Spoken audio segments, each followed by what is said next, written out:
And so for the last 2.5 years, I've been working at a group private practice up in Arlington Heights. So I do individual, couples, and family therapy with the whole age range up there. And then I've also been kind of teaching like one class a semester back here as an adjunct at Chicago School. Cool. I am Brooke Owens. I am a board-certified behavior analyst. I'm also a vice president of behavioral services and operations for a nonprofit organization. We provide residential facilities and homes for individuals with mental illnesses and developmental disabilities. So my job is just to oversee the behavior department of the clinical services and just to ensure that they are getting the best quality of care. I graduated from the Chicago School 2011. Cool. Hi, I'm Joy Cotton. I'm a licensed clinical professional counselor. I graduated from the MAC program in 2009, and I was licensed in 2012. Currently, I'm a career counselor with Jewish Vocational Service. Cool. Hello. My name is Marcus Smith. I'm a licensed professional counselor. I graduated in 2011 in the MAC program, and actually I was a late bloomer as far as getting my first license. So if anybody has any questions as far as like, what does that mean for your hours, I got them for you and you're good to go. I actually got that license as of August of last year, and actually just submitted my paperwork for the LCPC. But right now I am doing individual and group therapy for DCFS wards on the south side that live in TLP, which is the Transitional Living Program. And also I do part-time therapy and assessments and everything in the inpatient environment for individuals that have acute severe disorders. I'm Matt Lawson. I'm an LPC. I graduated in 2011 from the MAC program. I have my own private practice right now. I specialize in weight loss, eating disorders, body image issues, just healthy living in general. I also do a lot of online therapy as well, and I'm also a certified personal trainer, so I kind of bring it all together and get people in shape. Here's that's client. Cool. As you see, we have a very diverse, experienced panel here. I think the most important thing that usually when we have students that first start our programs here, obviously students are aware of what they're getting themselves into as far as the degree program, but as far as the credentials, sometimes there's just tons of questions about that. They're learning a lot and trying to understand what this credential is. Tell us about the experience when you had sort of like your aha moment. You were in your program and you realized, oh my God, I have to be certified or I have to obtain a license. Tell us what that felt like. Anyone? Let's start with Jordan. With me? Yes. Oh, sorry. Well, it was a little bit intimidating just because it's a very complex process and it takes a really, really long time. I think the state of Illinois took at least 2 months probably before I heard anything, and then you have to register with 2 more entities after that. So it is not a quick process. It's going to take some time and you need to be patient. So Charles, you're talking about just kind of like the realizing that we have to like get licensed? Yes, realizing that now that you're in your classes and you say, okay, now when I'm done with all of my courses and training, now I have to go through this process. Okay. Yeah, because there's a moment like that licensure is at the end of the road, and so you like I didn't feel like there was any surprise that was coming up, but at the same time, then you feel like you've gotten through the last of the hoops, and it was like, oh crap, there's one more step. And it always feels like that process. That always feels like there's always one more step, and it's like, okay, is that really going to be the last one, or not? And so kind of all that stress. Then I remember kind of dealing with that, but licensure really has been the last step. Yeah. One of the things I would say as far as the BCBA program is I was shocked to find out, okay, now we have the certification. I was hoping for a licensure. We're one of the ones that don't have a licensure yet. We're working towards it for the state of Illinois, and that's something we're trying to progress towards. But the interesting thing was there was different milestones you could get across the way. there's a BCABA where you're a board certified assistant behavior analyst. So you can do that without having your master's degree. So that's the certification you can get. Also, after you get your master's degree, you have that window of time where, okay, I'm finished with school, I can't graduate, well, I've just graduated, but I have to wait for all of this paperwork to come in before I can actually start making money, sit for the exam, all of that. So I discovered that the Department of Human Services has a Medicaid waiver where you can bill as a behavior therapist under the Medicaid waiver. So you don't have to have the degree as long as you have the hours and the coursework, hours of internship and the coursework. So I did that, and that helped a lot. So I would recommend that anybody look and see if there's many milestones that you can accomplish along the way so you stay motivated. I remember gaining an appreciation for the notes I took in school as the test got closer. I remember thinking, you know, everyone was freaking out. I mean, I remember as we got closer to the end of the year, people were just like, "Oh my God, we still have to do this. We still have to take this test." And you know, it really is like you've taken these tests through school and through the different classes that you've had, but to think of this thing that's comprehensive, that's out there, that you still have to tackle. You know, it just all of a sudden it's just like it comes back, and I was surprised how much the information did come back as I started reading over the stuff. But still, it was better to be over prepared, and I think that's what a lot of just being in that atmosphere of kind of freaking out did. It made us kind of over prepare and really take the time. I mean, I made so much audio for the stuff and the way I studied. That helped out tons. I just listened to while I worked out, which was really nice. So. Cool. I was going to say something else. I do feel like my professors taught us to attest as well. So it didn't really make sense to me until I started studying for licensure why I learned what I learned. Yeah. But they really did prepare. I felt prepared at least. Good. Yeah.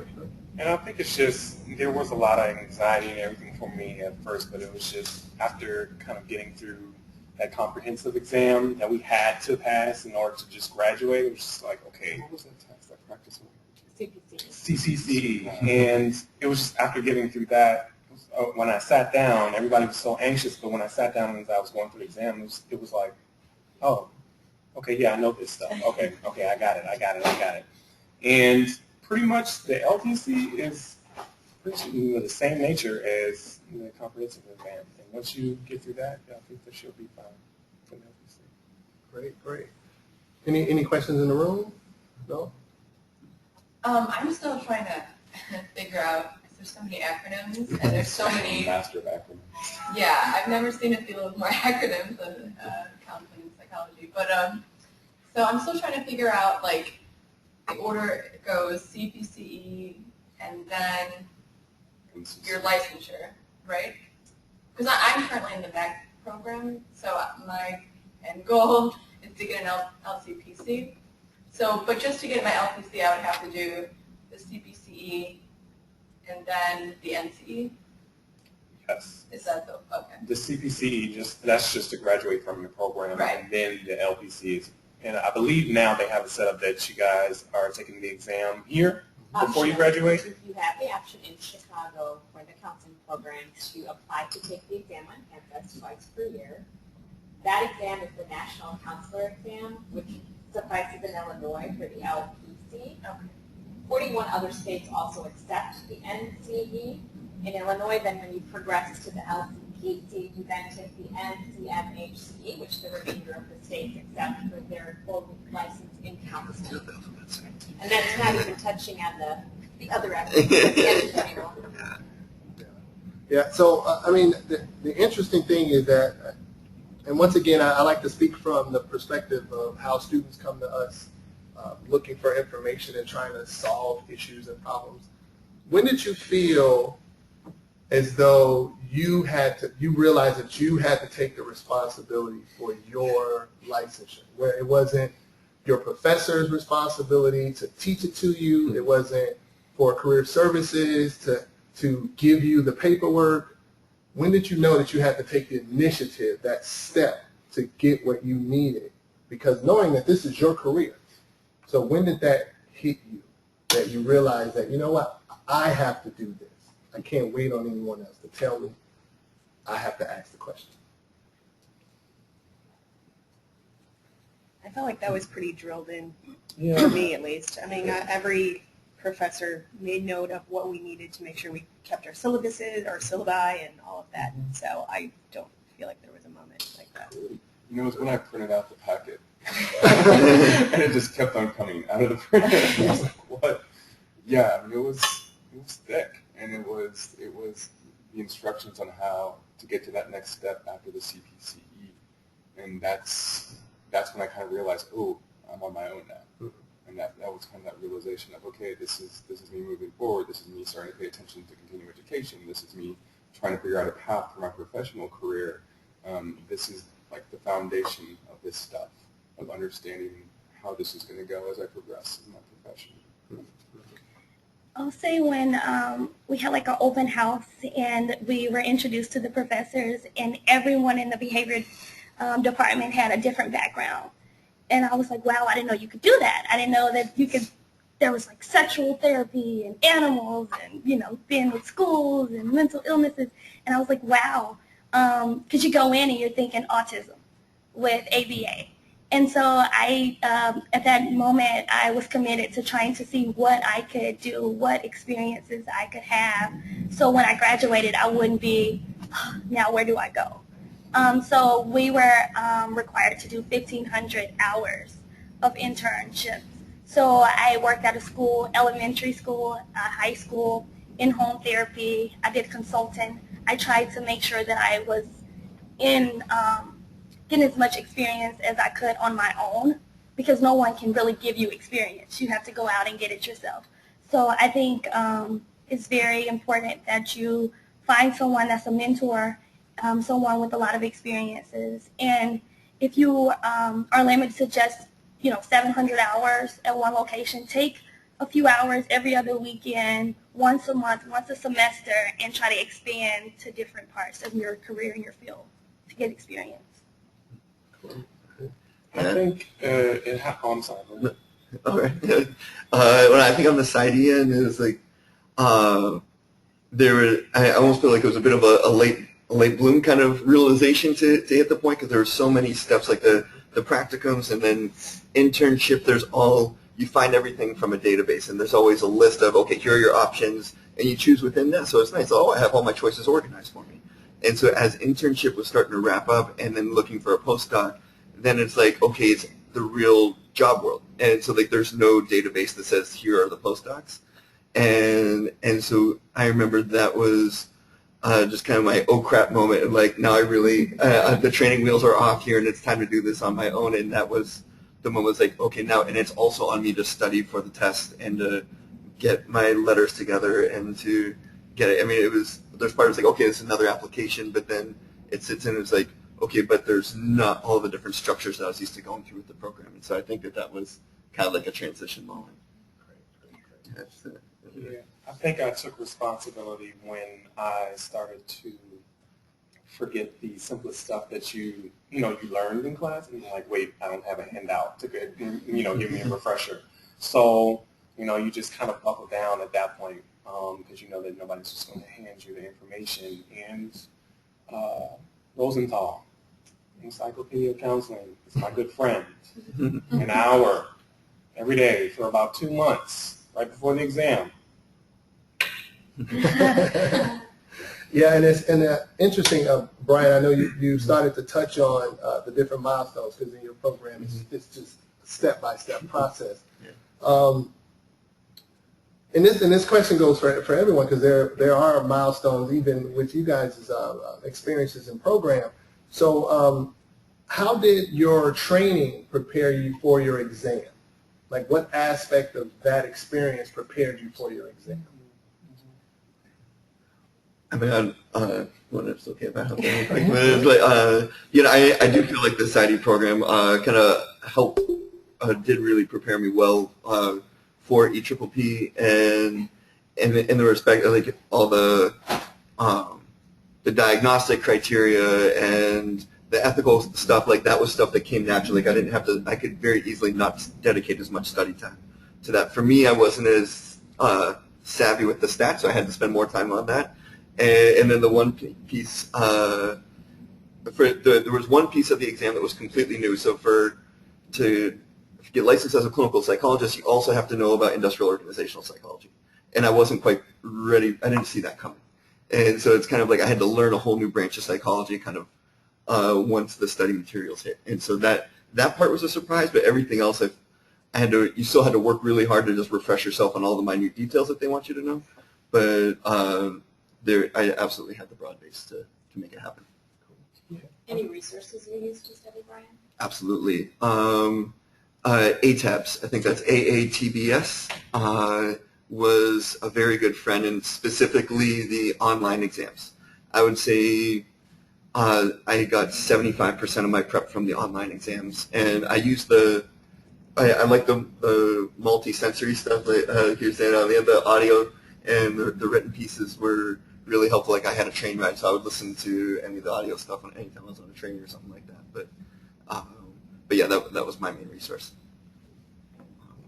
Yeah, I'd say definitely when I thought about my training, not only am I a visual learner, but I feel like every time when I got to the group section of the exam, I automatically thought of the dynamics of my groups that were happening and like what was going on in my actual, experience. And every time when I matched, a specific section or anything with my actual experience and clients, I was able to remember it, better. Especially when it comes to diagnosis and assessment and stuff like that, I was able to think of specific individuals that matched up with, particular parts in the section. So that helps. Cool.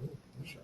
Anyone else? Yeah, I mean, I kind of the same thing. I did career counseling for my practicum, and I just nailed the career section. I got 100% on that section of the test, and it was like a gimme. I was like, yes. Because I was filling it out. I was like, super. So yeah, having that experiential piece where you can actually kind of channel that stuff in was huge. Yeah. So Jory, let's talk about, I guess, the LCPC aspect, because there's the post-master's training, and I'm sure a lot of the testing, the questions is based on that. So tell me a little bit about that. I mean, exactly the same thing, because it's all diagnostic for the LCPC, so actually being able to visualize a person with a specific diagnosis while taking the test and how you dealt with that and did a treatment plan was really, really helpful. Good. So Brooke, ABA students, they're wondering, they're like, okay, here's the experiences that I'm gaining. I'm working jobs while I'm in school. How much of that was, that experience really helped you as far as the test taking? I feel having a variety of experiences helped me. I know everyone says they're relating it to a particular client. Behavior is different because all behaviors are different. And so you couldn't say, if you worked in the school setting, you couldn't answer the question, oh, well, in the school setting, we're trained to do this way, and we address behaviors this way because of the environment and the resources we have. But having a variations of experience, you say, okay, in all settings, would you address this behavior? What's the best way to address it given all environments? And I think that really helped, because sometimes you can have a closed mind where you're like, oh, we had to do it this way because our principal said this or our supervisor said that. And so having a variety of experience, again, really helped. I used the BDS, the Behavior Development Solutions. I know the Chicago school has purchased it for the students now. And they allow them to do, it's a study-based system to study for the BCBA exam. And if you pay for it on your own, it's 100% back guarantee. So if you don't pass it and you do all the modules, you get your money back. So that's always helpful. That was an incentive for me. And just my overall experience, ethical values that were instilled at the Chicago school helped out a lot. Great. Any questions in the room? Any questions on the call? I had a question. So I'm in the PsyD program, but a lot of my peers are talking about getting an LCPC. I'm curious what the benefit of that would be to me. Is that something that I should do if I'm already taking some of the courses? Yeah, and I guess part of what I've seen, what I think the main advantage that I saw with some of my friends who had an LPC, kind of going into like internship is that it can broaden either maybe some internship or postdoc opportunities that come your way, because then you are able to build to insurance. And so while you're kind of getting up to that point, otherwise you're setting up where you, I mean, regardless, you're looking to be supervised, but it sets you up in where you can do your training in like a private practice setting, that rather than just having to be in like nonprofit or like Medicare, Medicaid. It's advantageous to the employer as well, because then Yeah. it makes you more marketable, that they can bill for you.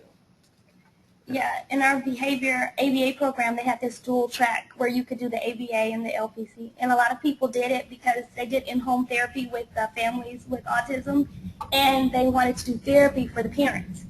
So the parents actually needed therapy in addition to the behavioral services, so it made them marketable for the whole family. But yeah, that point of being more marketable for the services, that even if you're looking at agencies that maybe wouldn't require licensure, then they get more reimbursement for your services by kind of having your license on board. So then, that would give you like not necessary, but an advantage. Any other questions? No? Okay. Well, you know what I'm thinking? I'm thinking, you know what?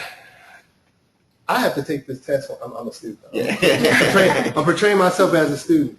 Okay, I have to take this exam one day. Am I sitting in front of a computer?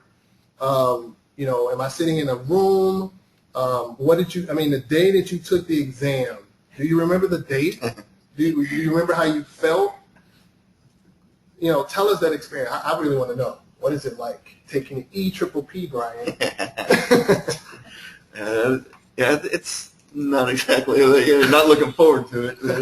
I can't tell you the date, but I do remember the testing room being one of those sterile, standardized testing rooms, the cubicle, and there's a limit in terms of what you could bring into the room with you. So I think this was one of the tips that I found out after the fact that really took away a lot of anxiety, that you could bring in one piece of paper that you could write notes on. So I know when I was studying, there's so much information to have in your brain. There was stuff that I would consistently get wrong on my practice exams, and so I could just cram it onto this one organized sheet. So it was kind of like, okay, I know that I don't have to panic when these questions come up. But it was very much, otherwise they were really strict about what you could bring into the room. So I remember bringing earplugs. Or no, I couldn't bring earplugs. That's right. I remember wanting to bring earplugs, and you had to use the ones that they provided. Yeah, they gave you. Yeah. Cool. You guys want to talk about your experiences? What about BCBA? I mean, what is that like? I don't hear many students talking about that's hard. Is it hard? Well, actually, they changed the exam in 2011. So right before I took it, they changed the exam, and the pass rate was originally like 78% pass rate. And as soon as they changed the exam, it went to like 40% pass rate. Significantly. So everybody was like very anxious. I remember going into the test super anxious, and they had to like keep redirecting me. Like I would put my feet up, and they're like, no, put your feet down. And I'm like, oh no, flip the page over, because they give you a sheet of paper. You don't get to pre-write notes on it or anything like that. They give you a sheet of paper.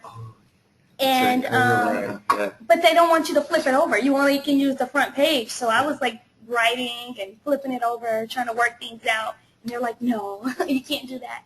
But the biggest recommendation I would say is don't be anxious. You're the expert. Be confident. And then just let it come natural. Don't get distracted. Don't get overwhelmed with asking the people that took it the day before you. How did they do? Because the way the test is for the BCBA exam is it's 3 times a year where you can take the exam, and it's within that whole month.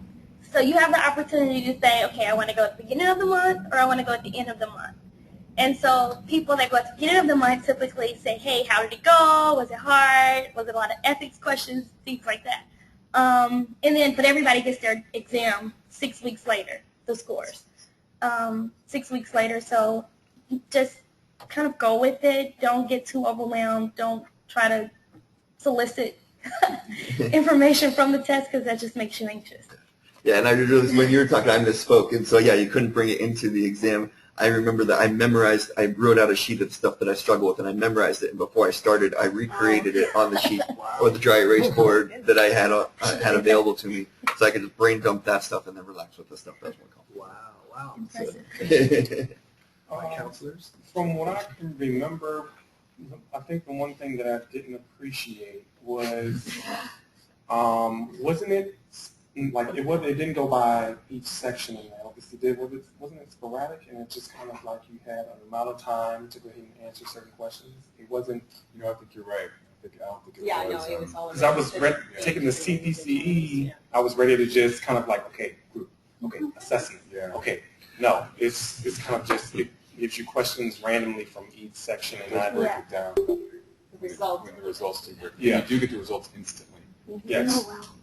I wasn't ready for it. You get the results instantly, but again, it's kind of like my feeling kind of coming into the room was just like, it's as good as it's going to get right now. You've studied enough, and we're going to go ahead and do this. And it's all right. The BCBA exam is a very different exam. It's multiple choice, but then you have the option to explain why you picked a certain multiple choice. So it could either help you or hurt you. So you explain, okay, A is right because this, and this. But if you explain it wrong, then A goes away. So it's one of those things you have to really make sure you want to explain your answer. I don't know. It's just something I wanted to let you guys know so you're prepared for it. You have a choice. And isn't the scoring kind of funky for the NCE? Yeah, there's Isn't it like, it doesn't, It's a 200 Decision making question, and what was the other one? yeah. It's different. Right. You have to pass it each section now. right, you have to pass each section. I have a question online. Somebody's asking, are there any problems that you ran into in the licensure process that you did not anticipate? So what are some of the unexpected pieces in the process for the various programs? Didn't anticipate. Most of my cell line. That was pretty easy. It's a cardinal rule. Don't use your that. I don't know. I think one thing that just led to a little bit of extra work was I think the licensure application asked me to describe my hours and organize my hours in a different way than my internship and postdoc, or the way that my internship required me to. And then I used my internship model as kind of my template to track my postdoc hours. And so then I had to kind of go back and retranslate how I track my hours a little bit. So I think using the licensure application as your model for keeping track of your hours would be a good tip. Okay, and that works, just as an FYI, that really works for LCPC as you transition from LPC to LCPC, because if you use the application, it gives you the model. I think that's a good structure. There is, Watching out. oh, yeah, sure. One other question that's coming up for the counselors is, how long do you suggest studying? So, for instance, if you are taking the NCE post-degree, some people study right away as soon as they're sending in their application. Some people study all along. I know, Marcus, you suggested 1 hour, but is that for what period of time? I did my NCE the spring after I graduated. It's almost about 9 months or 6 months. Yeah, and it wasn't because I needed that long. It was, I can't remember why. It was the holidays, and, well, I wasn't going to study then. I had to get my money together. And it was Yeah, it was expensive. I had to get my money together, and yeah. So just on that note, I don't want anybody to feel anxious, like, boy, if I wait too long, oh my gosh, I'm going to lose all this information. I graduated in 2011, and I took it in 2013. You will be fine. And I think that my method, you kind of have to work with your own method of how you study. But I knew to stop and make sure I get back out on it the next day when I started reading the sentence over again. It's like, okay, it's time to go. But an hour, I feel like daily, out of my day, for about 2 months before I was going to go ahead and take the exam was sufficient for me. I felt secure and confident after that. Cool. So, study materials. You mentioned where you found some really good resources as far as studying. So, talk a little bit about what are the study materials? What was the cost? Did you study in groups? Did you experiment with that? Did you, how did you prepare with materials? I used AATBS, Oh, you which did? is what he said, and the online tests were amazing. There were actually pulled questions that were exactly the same from the test. One thing to remember that what you would necessarily do in real life may not be what they're testing you for. So it's really learning what it is that they want you to say. So it's a lot of memorization in that sense, especially for the LCPC. Yeah, there are times when I would disagree with their Yeah. conclusion. It's like, that doesn't matter right now. Yeah, they don't care what I Yeah. think. And the ATAB stuff, like, I mean, it's expensive, and I think if you were to do the practice exams with the written materials, it was over $1,000 for that whole kit. But I think there's the more cost-effective way that I went was then to just pay online for the the online exams, and I don't remember what that was by itself, but then there's a Yahoo group for just like EPPP support. Like if you just do like group EPPP, and there are people selling kind of past written materials, and or like some people like I split the cost with some friends, and we just rotated the sections and things like that. And you do get a discount usually. They send us every year a code. Yeah. Or a discount for some of the materials too. One question is, did you find the preparation any different for CPCE versus NCE for those who did counseling? I actually use the same stuff. The same stuff. The purple book. Encyclopedia. Encyclopedia. The Purple Bible. The Purple Bible. I also found people make flashcards online like you would not believe. If you just type in NCE, LCPC, whatever, inline and type flashcards after it, there's like 6 different sites that are going to come up, and people have just made these over the years, and they're absolutely free. And you can just go through them. That was really helpful. I got an app, I got an NCE app that would do like a question shuffle, and so like when I was on the train, I would do that.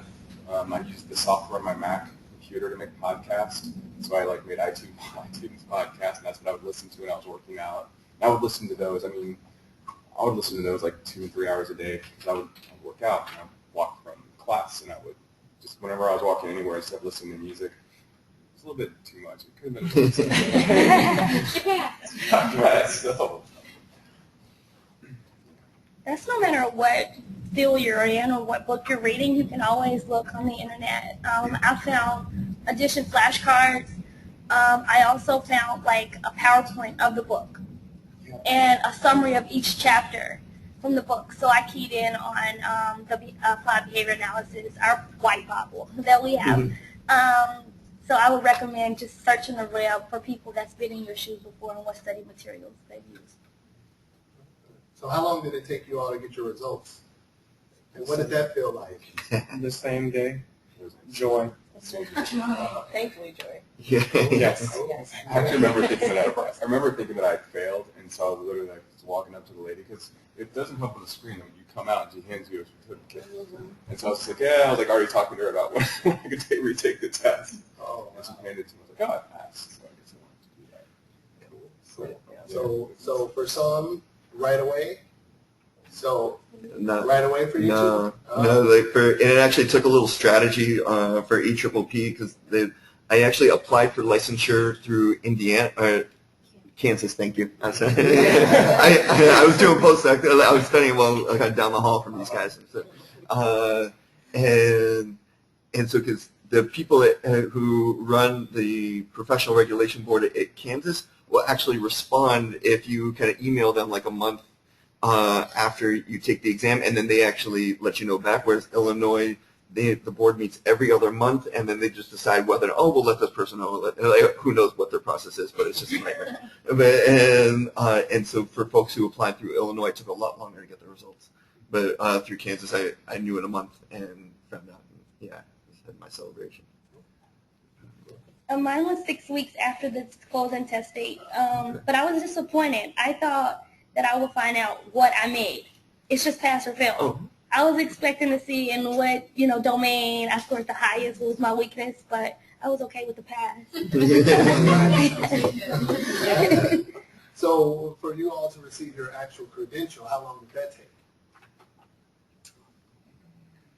That was a lot longer. Yeah, it's a lot. Yeah, and again, because then I had to go through Illinois, so we could, and so you kind of have to time it based on when they're meeting, and so like I think I sent mine like a week too late to miss their one meeting, even though I thought it was on time, and I still argued that it was on time, but but then I think I sent in my application at the beginning of September, and then I had to wait till then the end of November. So then that took a couple And meaning before you received your license in mail, right? or before it even showed up online. So then it took another couple of weeks before it actually came in the mail. But yeah, so you find out, you start searching every day online. So like, is my name up there? Is my name up there?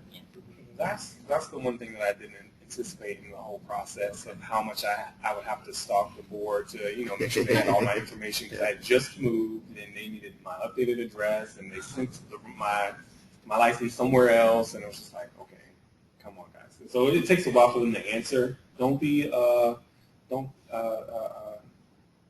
Don't let the message and everything, oh, we're going to be on there for an hour, based on the call. Just sit there for 20 minutes. And somebody will eventually pick up, regardless of whatever time you call them, the board that is. So, good question. So in terms of working, so if you've passed your exam but you don't have your actual certificate, can you work on like a provisional basis, like certificate pending? Do some places allow that, or in terms of liability purposes, do you need to have the actual certificate to start working?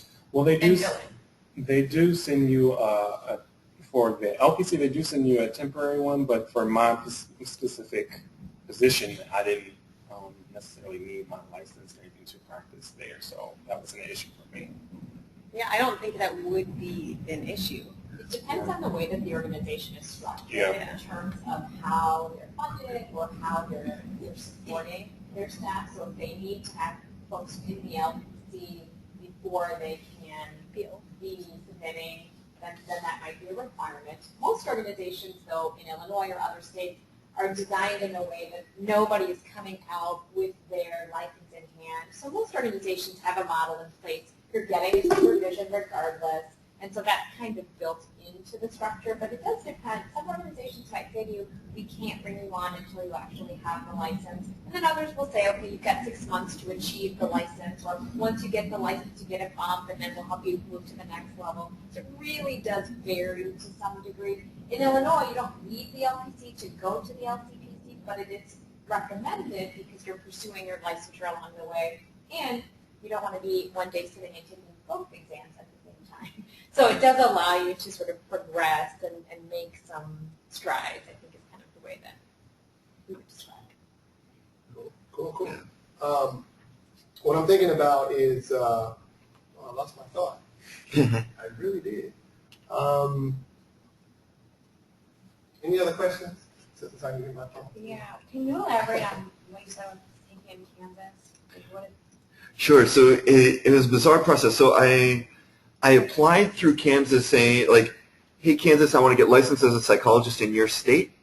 And even though I had no intention of moving to Kansas or working in Kansas. And so basically so I sent in the part of the application where I was just seeking approval to take the EPPP. So you have to get a permission from a state to get, you have to get permission to take the exam. And so that meant I had to give Kansas like $50 or something like that. And then they send me saying like, okay, you have enough training, you've documented the training in line that you're eligible to take the exam. And that's the other thing about Kansas that's different from Illinois. Kansas allows you to take the exam during your postdoc. And so which was because I wanted to just kind of finish it right away. Whereas Illinois, they don't allow you to take the exam until you've documented that you've completed your postdoc. So in Illinois, you have to finish your postdoc and then apply and wait for permission, and then send in your completed application. So it's like an extra you add a couple months. Sit for the exam there, it still counts. I actually sat for the exam here. And it's weird. It's only on paper that I'm applying to Kansas. I never went to Kansas. The only thing that I sent to Kansas was an application and then an email. I never left Chicago. It's really bizarre. And the reason for that, the reason for that is because of the way that certain states have structured, whether or not they need a postdoc, whether or not, and because not all states do, and some will need postdoc, and then the exam, however, is a national exam. The EPPP is the same wherever you take it. It's just that you're licensed in the state that you either have applied to or had the exam, the score transferred to. So in this case, application to Kansas, exam passed under the Kansas application. When eligible in Illinois, applied to Illinois, and scores sent to Illinois. Right, yeah, so it involved a little extra money to have it transferred from Kansas to Illinois. But for me, to be working faster, that was very worth it. Yeah. Yeah. So when did you study during your postdoc? I did, yes. How long did you give yourself? I ended up taking 5 months. My goal was 3 to 4, and the extra month was more because when the month that I was hoping to take it, there weren't test times available when I was available. So then it bumped it back a month. So I think I was ready after probably 3 months of studying, and I followed the ATAPS thing where they recommended like 12 to 14 hours a week. And so yeah, it was hardcore, it was intense, but then you just kind of grind it out and kind of sacrifice mental health for a short period of time, and then it's over and behind you.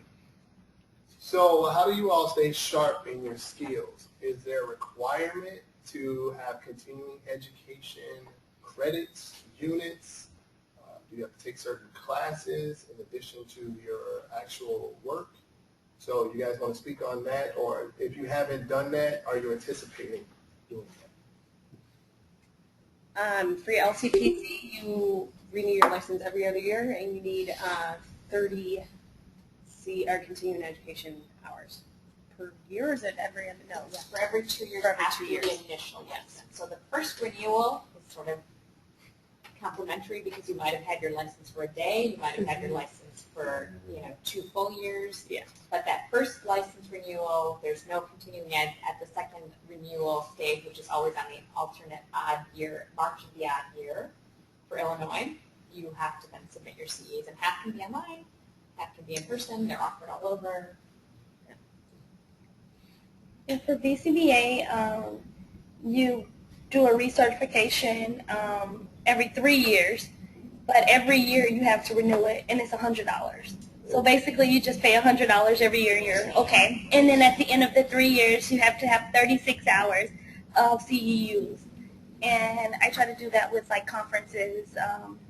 Try to do some we have our international ABA conference that we go to. It's hosted in Chicago this year, where you can get all of your credits in one conference.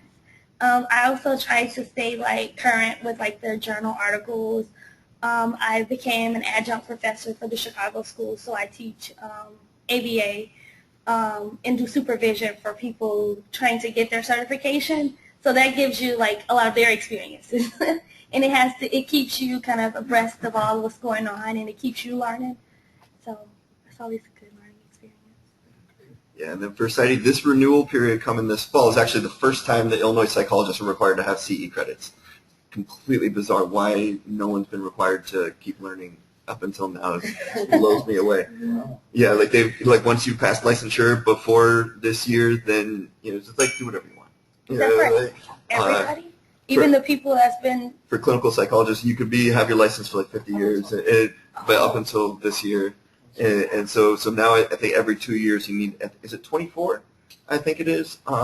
It's 21 or 24 credits for every 2 years, and so I think they're kind of starting off light, and I'd imagine like most states that I've heard of require 30, and so that's where we're at right now. So there's a question for Brooke. When BACB standards or requirements change, is that only for newly certified people, or does everybody fall under the current standards? So they actually just changed the requirements for like the task list, and also the requirements for the amount of coursework you have to take. And the coursework is just for the people who take it in 2015. So if you take it before the end of the year, you're not expected to do that coursework. So, but if you don't submit your 36 hours of CEUs, you either have to retest or submit a paper. So you will be held to those new standards. And I think the point there is really important, and that it's typically when rules change, if you aren't already in process or under the credentials of the state or the agency that you're considering, that you might be held to the new standards. So it's always important to stay in process so that you wouldn't necessarily miss or have to do something additionally. So. Cool. Okay, well, what I want to do is take this time to thank you all for participating. But if you could, for those on the call, I'm going to have each panelist give maybe some last words of maybe encouragement, advice, something just to leave us with. So let's start with you, Brian. All right. So, yeah, last words of advice. Literally, for me, I put a lot of trust in the structure of the study materials. Like, they provided a format and a sequence, and I said, like, you know what? They're marketing this stuff. They're making a lot of money on it. I'm going to give it a shot. And that was really like it took a lot of thinking out of the process for me. Like, I didn't have to worry about what might work for me, what might not. And so just putting faith in what the structure was provided, made a huge difference for me. I would say stay current. Go to the VACB website and always review. Stay abreast of all the new information on there. Find a mentor. ABA is a new and up and growing field, so don't get discouraged if you always hear autism or if you can't find what you want to do. With ABA, you can create a position. I was consultant, and I was able to start a behavior department that they never had. So I would just say go in head first. If you're ABA, speak ABA all the time, and just try to get everyone around you to understand ABA, because it's a new field, and you have to get buy-in from people, unfortunately, with new fields. I guess in studying for licensure, don't freak out pretty much. And if you decide to go the route of taking study tests, you're going to do really poorly initially. And that means nothing, just because you're learning each time how to take the test, and that's the ultimate thing you have to learn. I would say you know the information already, and then also just get to know the exam. Learn the exam and what it will take to actually pass, because even the Rosenthal, it gives you a breakdown about how many questions, the percentage of questions it takes to go ahead and pass the exam. And to be honest, as I was going through the exam, I was becoming more confident based on how many questions I knew that were about right. So I knew that I was in a good place if I knew I got a certain amount right along the exam. So as long as you kind of really study the exam and know how many you can get in order to pass, you're good to go. Don't sacrifice your health for the sake of trying to pass this test. You have to find balance studying for this. You have to take care of yourself and attend to those self-care things while you're going through this stuff. If you find yourself in a situation where you are cramming, you're not going to do yourself any favors staying up all night trying to study for this test, or stressing out to the point where you're not eating or exercising or whatever. So make sure you find that balance and kind of work toward that. Cool. Well, thank you all for that. Really appreciate it. So all right. Thank you to everyone that called in. What we're going to do during this period, if you have any questions, feel free. Aisha, would you mind typing in our email address? If you have any questions that are lingering, we can pass them over to our panelists, and then we'll have answers for you or connect you with them to get the answers that you need. So what we're going to do in the room is we're going to have some pizza. I figure I'll say that to those who are in the Chicagoland area and on the call. You should be here. We're going to have some pizza. Everyone else, I really appreciate you guys sticking around, and enjoy the rest of your evening.